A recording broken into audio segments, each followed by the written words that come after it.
Primeira carta de Paulo aos Coríntios, capítulo de número 10, diz a palavra do Senhor. Além disso, irmãos, ora, iniciando este texto dizendo além disto, significa que continuamos. Há uma continuação de tudo que fora escrito anteriormente. Dando continuidade, além disso, irmãos, eu não quero que ignoreis que todos os nossos pais estiveram debaixo da nuvem, e todos passaram pelo mar. O que Paulo está fazendo aqui? Trazendo lembranças de coisas passadas para dar ensinamentos para coisas presentes, ou por que não dizer até mesmo para situações futuras que eles poderiam vivenciar. Haja vista que é o sábio que diz que se quiser conhecer o presente ou o futuro, basta conhecer o passado. Então, para as explicações que Paulo estará trazendo para nossas vidas, ele faz um relance, ele traz de volta, traz à tona coisas que aconteceram no passado para explicar coisas do presente ou também podem acontecer no futuro. Então ele diz, eu não quero que vocês ignorem estes fatos. Quais são estes fatos? Que Paulo está dizendo para, ora, além disso, não ignoreis o que aconteceu com nossos pais no passado. Vamos ver biblicamente sobre o que ele está dizendo. Versículo 2. Além deles passarem pelo mar, além deles estarem debaixo da nuvem, Paulo vai dizer, todos foram batizados em Moisés, na nuvem e no mar. Ele está usando uma linguagem tipológica, trazendo uma exemplificação tanto da saída do Egito como a passagem pelo Mar Vermelho. E ele diz assim, todos foram batizados em Moisés, na nuvem e no mar. E todos comeram do mesmo alimento espiritual. Todos viveram a mesma coisa. Todos aqueles que saíram do Egito, todos eles passaram pelo Mar Vermelho. Todos eles viveram debaixo da nuvem que Deus mandava, ok? Por conta do calor do deserto. Todos eles viram ali a coluna de fogo por causa do frio durante a noite. Todos eles estiveram debaixo do cuidado de Deus. Paulo está construindo aqui toda essa história e nós vamos entender o porquê. Versículo de número 4. E beberam todos de uma mesma bebida espiritual. Então, comeram e beberam. Comeram do maná e beberam da mesma água, ou seja, comida e água, e Paulo aqui traz para o lado espiritual. Porque eles bebiam da rocha espiritual que os seguia, e a rocha era Cristo. Então, todo aquele acontecimento, Paulo traz uma tipologia, aponta para a pessoa de Cristo, pois bem sabemos que toda a Escritura Sagradas aponta para a pessoa ou para a obra redentora de Cristo Jesus, o nosso Senhor. Há alguns comentaristas bíblicos que até dizem que toda a pregação que não chega até a pessoa de Cristo ou a obra redentora de Cristo é uma pregação incompleta, porque toda a Bíblia Sagrada aponta de uma forma ou de outra para a obra, para o plano perfeito de Deus realizado por intermédio de Cristo Jesus, o nosso Senhor.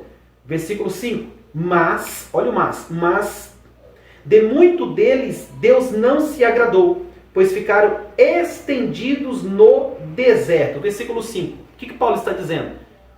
Todos eles viveram debaixo de uma providência do Senhor. Mas o fato de você estar vivendo uma providência não significa, não é uma evidência de que Deus está totalmente satisfeito contigo. Isso aqui é muito sério. Paulo está dizendo, eles viram o Mar Vermelho se abrir, eles viram sair água da rocha, que Paulo aqui faz essa simbologia que era o próprio Cristo. Eles viram o maná cair do céu, comeram deste maná que caía todos os dias do céu, e Paulo vai dizer assim nesse versículo de número 5, mesmo assim, muitos deles Deus não se agradou, pois ficaram estendidos, ou seja, pereceram no deserto.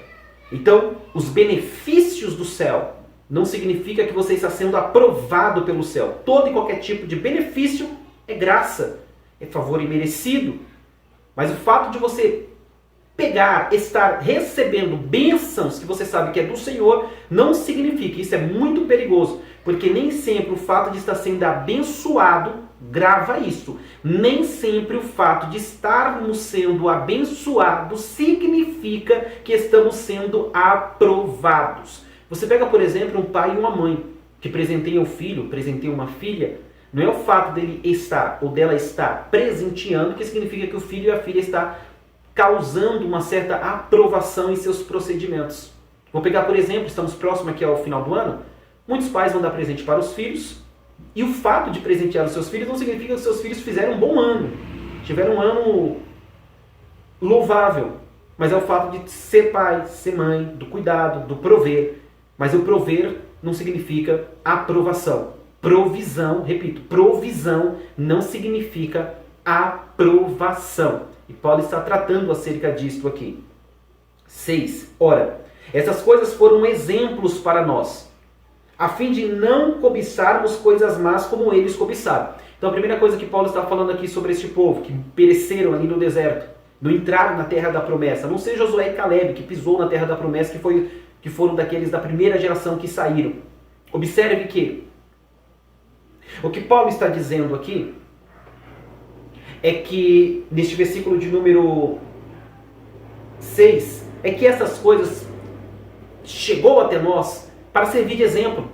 E aí eu lembro uma frase que, se não me falha a memória, é do Augusto Cury, que ele vai dizer: o inteligente, ele aprende com seus próprios erros. Lembra do ditado popular? É errando que se aprende? Augusto Cury diz: o inteligente, ele aprende com seus próprios erros. O sábio não. O sábio, ele observa quem já errou para não cometer os mesmos erros. Então essa história que Paulo vai trazer à tona, ele está nos dando um alerta. Se eles erraram nisso, por que vocês vão errar também? Se está escrito ali os erros, e tem mais ou menos aqui uns 5 erros dentro deste capítulo, que eles cometeram, que o povo que tinha a providência de Deus, as mãos de Deus, Deus abençoando no deserto, no caminho do deserto por 40 anos, foi um povo que errou em alguns pontos. E Paulo está dizendo assim, não é porque eles erraram que vocês têm que errar também. Então a primeira afirmação de não erreis de Paulo, neste versículo de número 6, é: não cobicem coisas más como eles cobiçaram. O que é cobiçar? É não estar satisfeito. Eles não eram satisfeitos com o que Deus provia. E tanta gente insatisfeita, que não consegue ter um contentamento e uma paz em Deus com aquilo que Deus já proveu. E Paulo está tratando sobre isso. Esse também foi um erro do povo no deserto. Mesmo tendo as provisões de Deus, eram pessoas que cobiçavam aquilo que não tinha, ao invés de agradecer por aquilo que tinha. Isso é lindo demais. 7. E não sejam idólatras. Outro erro que eles cometeram. Lembra do bezerro de ouro? Moisés sobe para orar, quando ele desce, eles tinham feito um bezerro de ouro. Provocaram ali Arão, insistiram para que Arão fizesse alguma coisa, um Deus que fosse adiante deles. E o que é idolatria? Idolatria, aí a gente pensa, é só pessoas que adoram a imagens? Não, idolatria é tudo aquilo que ocupa o lugar de Deus. Tudo que ocupa o lugar de Deus na sua vida torna-se uma idolatria. E o que é que tem tirado o seu tempo de Deus, sua dedicação para Deus? Essa é a sua idolatria. O que te rouba de Deus torna-se uma idolatria. E Paulo está dizendo para não caminhar por este caminho. Versículo 7. Como for algum deles, conforme está escrito, o povo assentava-se para comer e a beber e a levantar-se para se divertir. 8. Nem cometemos pecado de prostituição, como algum deles cometeram e caíram em um dia 23.000. Observe que sempre que idolatria aparece próximo a ela, também aparecem os pecados de impurezas sexuais. Há um vínculo estranho. Sempre que aparece na Bíblia acerca de idolatria, aparece também a questão dos pecados sexuais. E lembra que Paulo está doutrinando a igreja estabelecida na cidade de Corinto, que era conhecida como uma cidade totalmente promíscua. Então Paulo está tratando a igreja, trazendo a igreja à tona, a verdade, para que eles pudessem ter então uma forma de defender-se dessas artimanhas que aconteciam no meio que eles viviam. E aí Paulo está dizendo, cuidado com a idolatria, cuidado com a prostituição, nem tentemos a Cristo, como algum deles também tentaram e foram destruídos pela serpente, naquele episódio da serpente de bronze, que depois Deus ordenou Moisés a levantar a serpente de bronze. Quem olhasse para a serpente de bronze era curado, porque eles tentaram ao Senhor, e muitos morreram ali depois de serem picados pelas serpentes. Trouxe pecado de morte, o tentar a Deus. E ele diz, não faça isso e não murmureis, versículo 10. Como também algum deles murmuraram e foram destruídos pelo destruidor. Irmãos, isso é terrível, pecado de murmuração.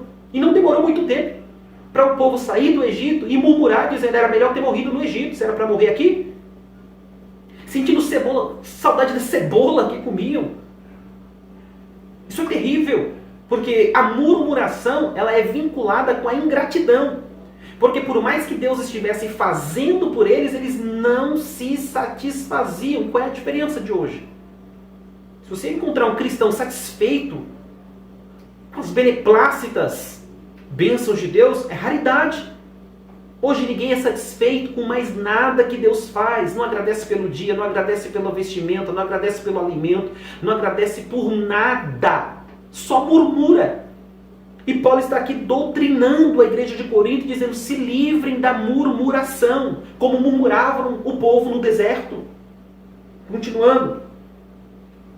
O 11. Ora, todas essas coisas aconteceram como exemplos. E exemplos de não fazer, do que não fazer.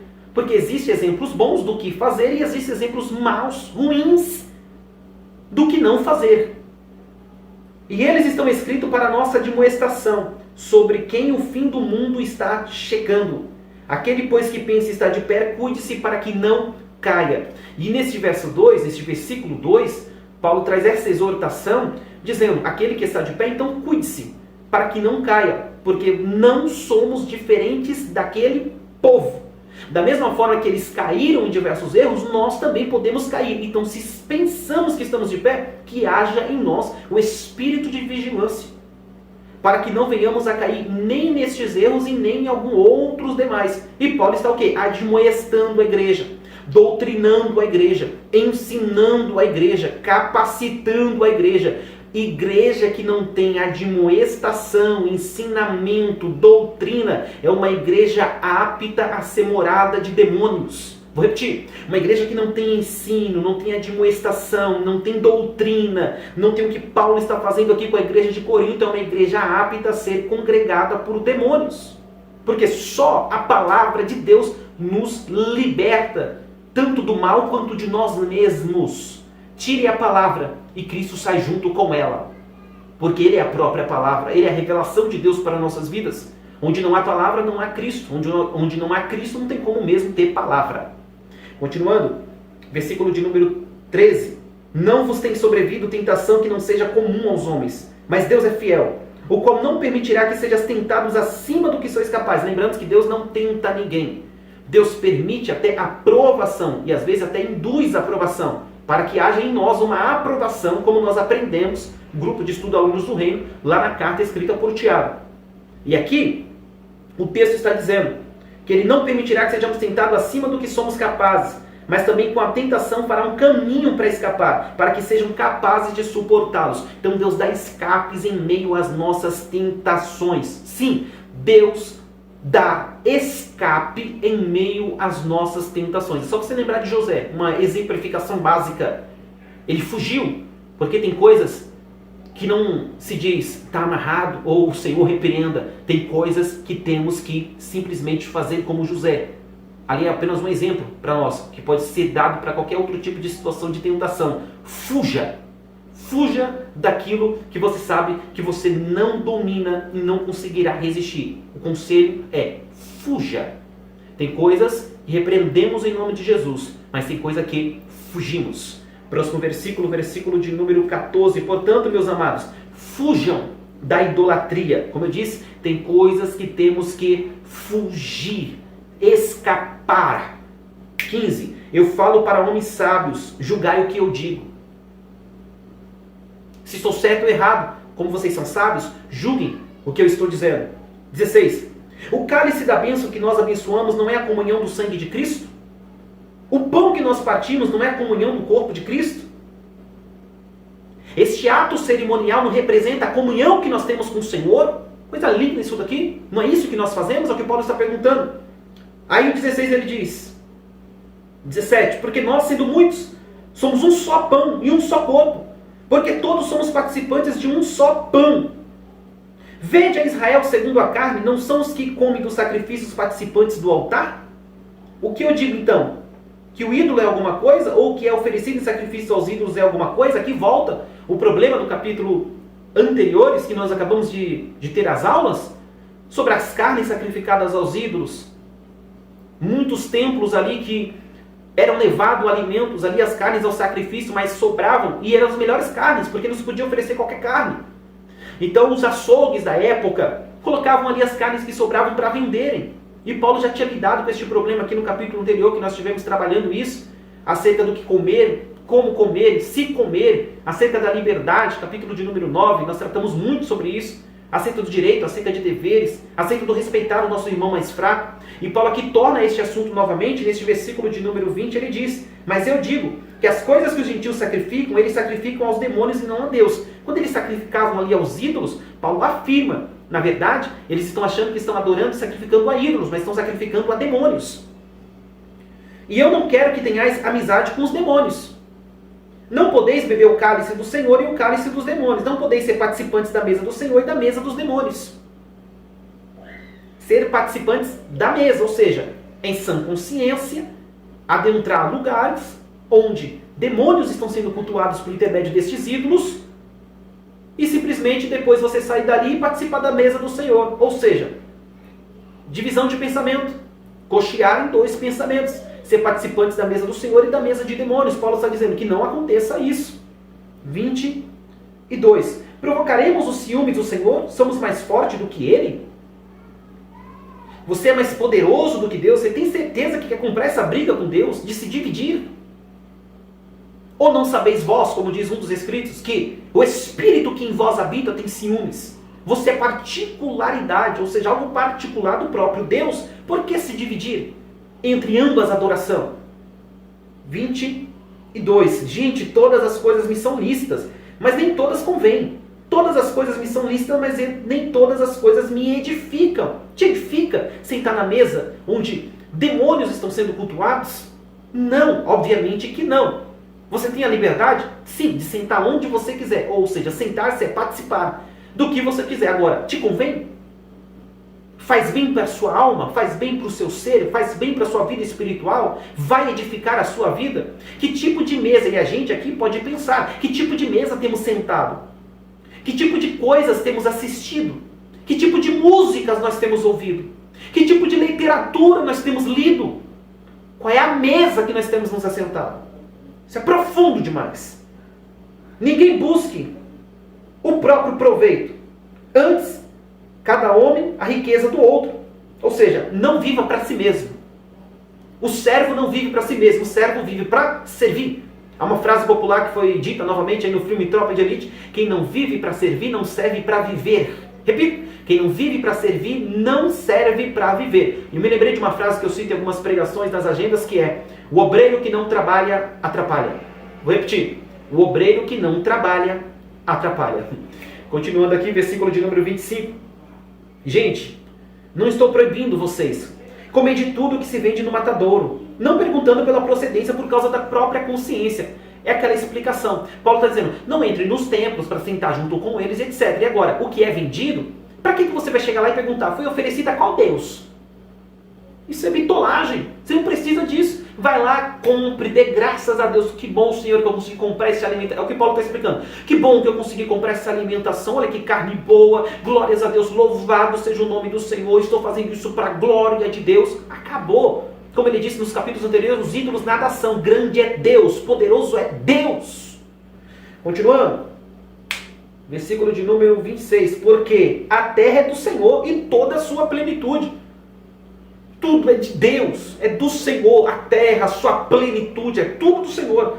Se algum descrente vos convidar para uma festa e quiser dizer, coma de tudo que se puser diante de vós, não perguntando nada por causa da consciência. Paulo está dizendo assim, tinha gente lá que ia, chegava na festa e começava, e aqui, foi oferecido? Isso aqui foi oferecido? Isso aqui, é de qual Deus? Isso aqui foi culto? Pelo amor de Deus, Paulo está dizendo, coma e beba, meu filho, aproveite a festa. Versículo de número 28. Mas se algum homem vos disser, olha a diferença, mas se algum homem vos disser, isso é oferecido em sacrifício a ídolo, aí sim, não coma, por causa daquele que vos avisou e por causa da sua consciência, porque a terra é do Senhor e toda a sua plenitude, é tudo de Deus. Mas Paulo está dizendo, mas se você chegar num lugar e a pessoa olhar para você, sabendo que você é crente, e falar assim, olha, fulano, isso aqui foi oferecido, vou usar a brincadeira básica, foi batido um atabaque ali, a gente ofereceu, hein? Essa pessoa está esperando que você faça o quê? Eu quero ver se ele vai comer isso aí mesmo. Aí é diferente. Porque não foi você que perguntou, foi a pessoa que já foi logo te falando.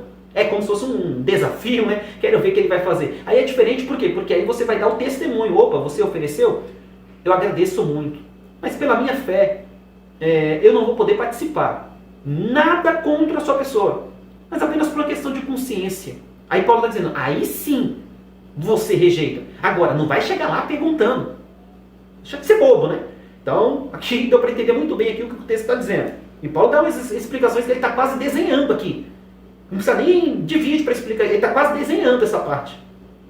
Vamos continuar aqui. 29. A consciência, eu digo, não a tua própria, mas a do outro. Por que razão seria a minha liberdade julgada pela consciência de outro homem? Aí pode dizer assim, não é por causa da sua consciência, porque você sabe que você é livre, que tudo é de Deus, que os ídolos não são nada diante de Deus, que esses demônios não são nada diante de Deus. Pode dizer, por você mesmo, você podia comer tranquilamente, mas não é por causa da sua consciência, é por causa da consciência dele, porque imagina a cabeça dele, ó, esse crente aí, tá vendo aí? Eu falei que era oferecido a ídolos e olha lá, comeu que é uma beleza, tá vendo aí? Ou seja, seria um mau testemunho para a pessoa que estava te indagando e não para você mesmo, porque você tem a liberdade em Cristo, ok? Então Paulo está explicando muito bem isso daqui, tem coisa que Paulo explica que é difícil, mas tem coisa que ele facilita demais. Vamos lá, versículo de número 30. Pois se pela graça sou participante, por que sou mal falando daquilo que eu dou graças? Ou seja, irmão, peguei aquilo ali, dei graça, peguei um pão ali, dei graças a Deus, falei, Senhor, obrigado por este pão, consagrado a Ti, Senhor.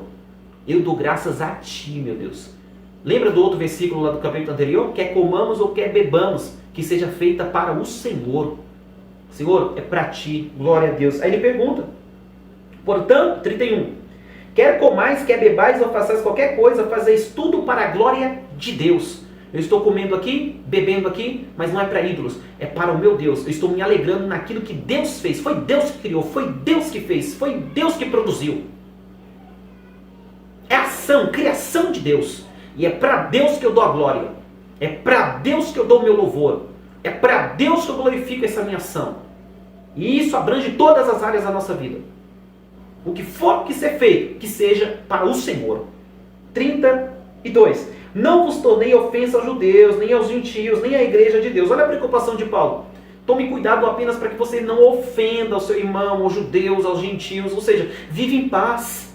Aí lembra de Hebreus 12, 14? A gente vai chegar lá nos estudos. Seguir a paz com todos e a santificação, sem a qual ninguém verá a Deus. Seguir é um processo contínuo. Sigam, buscam a paz com todos, se for possível. 33. Assim como eu agrado a todos os homens em todas as coisas, não buscando o meu próprio proveito, mas o proveito de muitos, para que possam ser salvos. O que Paulo está dizendo aqui é, tem coisas que eu deixo, que até me alisto, mas eu deixo de fazer por causa dos outros. Porque eu tenho um propósito, ganhar o máximo de vidas para Cristo possível. E aí entra a questão. Às vezes não é uma pregação, é o exemplo. É o que Paulo está ensinando aqui. Às vezes é o seu exemplo, o seu jeito de ser, de agir e de fazer, que vai trazer pessoas para ouvirem essa mensagem viva e eficaz e poderosa de Cristo Jesus, o nosso Senhor.